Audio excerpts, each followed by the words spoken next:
OK, Mr Gibbs, we're off now. Thanks for your time, yeah?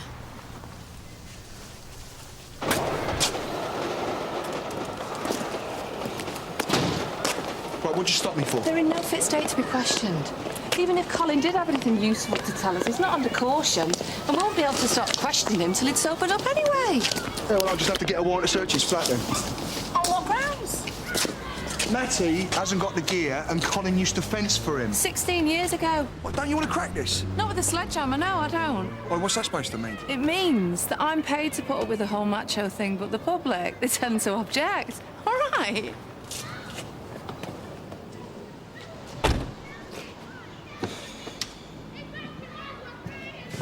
I'm sorry.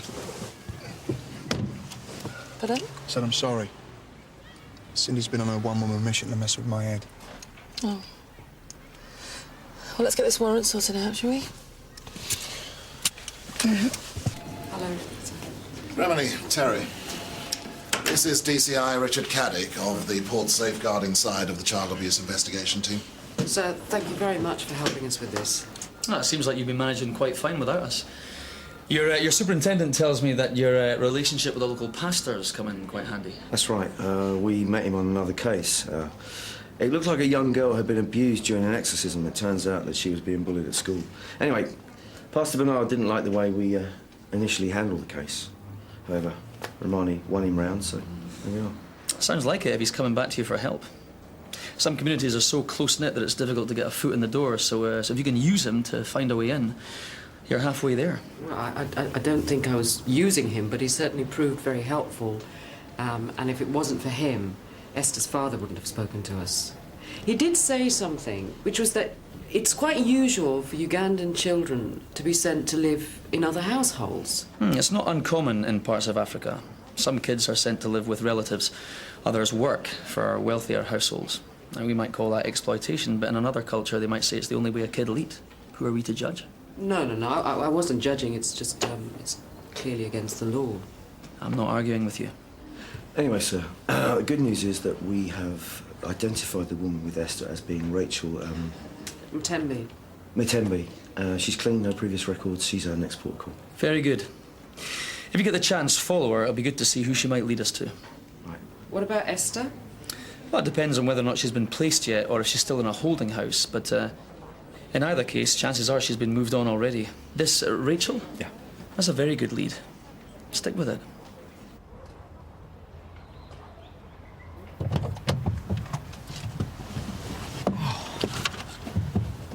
Okay, skinny latte. Thank you. And this is a full fat chocolate muffin. Oh. What did you think we were going to do? Bulldoze in here, all guns blazing? That DCI cadet.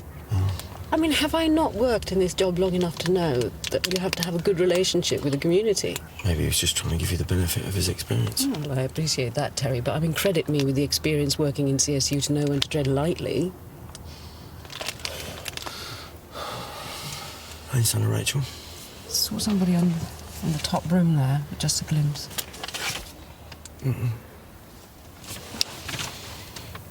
That's not Rachel. Looks like Rachel to me. No, on the top floor. Somebody else.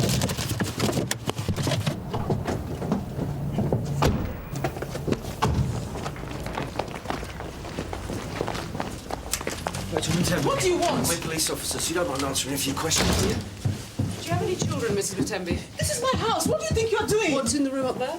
I don't know. What are you talking about? It's your house, isn't it? The landlord keeps this room locked. I assume he keeps furniture and things like that in there. Aha, so the door's locked and I imagine you don't have a key. Over there, please. Stand back!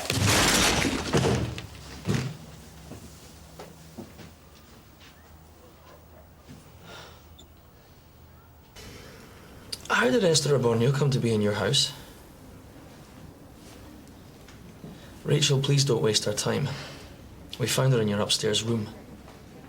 I've been good to Sarah. Her name is Esther. She'll live a far better life here in England than in some slum in Kikum. Here, she has a warm place to sleep, food to eat, and a doctor when she's ill. You kept a 10-year-old girl locked up in a room.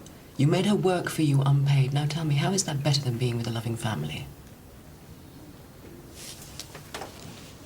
You know what it's like for a child in Kid Kum, do you? Maybe not, but I do know that stealing children from their families is against the law. I did not steal her. Her parents sent me a noisy, willful child with no sense of discipline. She now has values to last her for life. Values? Miss Matembi, how much were you paid to take Esther in?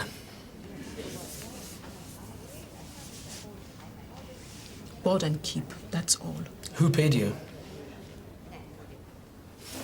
Okay. How long were you planning to keep her? Until a suitable family was found. And who would find that family? What are we going to find when we search your house, Mrs. Matembi? Evidence of other children that you've helped traffic? And what if we looked into flights to and from Uganda, would we discover that you've been flying back and forth with other minors? And what about the benefits? Were you claiming benefits for these children? So you can sit there silently for as long as you like. Because once we've turned your house upside down, I think we'll have all the evidence that we need. We're looking for items of stolen jewellery, Mr. Gibbs. If they're here, it will be a lot easier if you tell us now. I don't know what you're talking about. I promised Tina I'd go straight, and I have. I've kept my promise. Well, then you've got nothing to worry about, have you? Yeah, I'm sorry about earlier. I'd had a few. But whatever Matty's done, honestly, it's got no to do with me. Look around you, mate. If I was still fencing, wouldn't I have better than this? I think poor Scott here only buried his mum a week ago. You're wasting your time. Here, Where'd you find them? under the wardrobe in the boys' room. Got something to say for yourself, Colin? I were offered the gear. I couldn't resist. I know, it's a filthy habit. Are you on your way to the hospital? Yes, I've spoken to Esther's doctors and they tell me that she's well enough to talk to us, so we're just going to go and pick her up. That's a good idea. The last thing she needs is to be hauled into the station by some faceless uniform. I contacted Kenneth and he's going to meet us there. And hopefully when Esther sees that her father accepts me, it'll help her to open up. But this is all assuming that you still want me in on the interview. Absolutely. Just let me know when you're back, we'll crack on. Oh, Guff.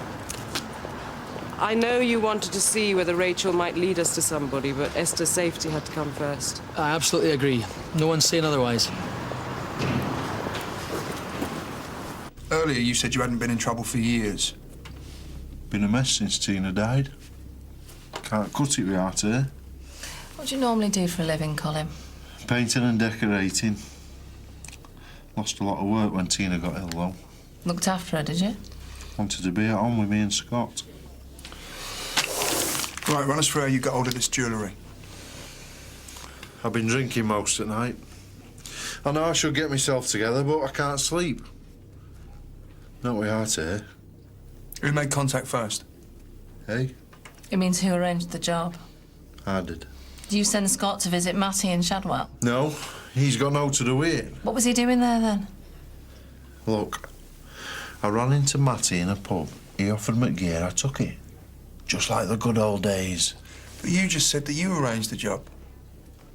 Oh, you're confusing me here. He offered me gear at a price I couldn't refuse.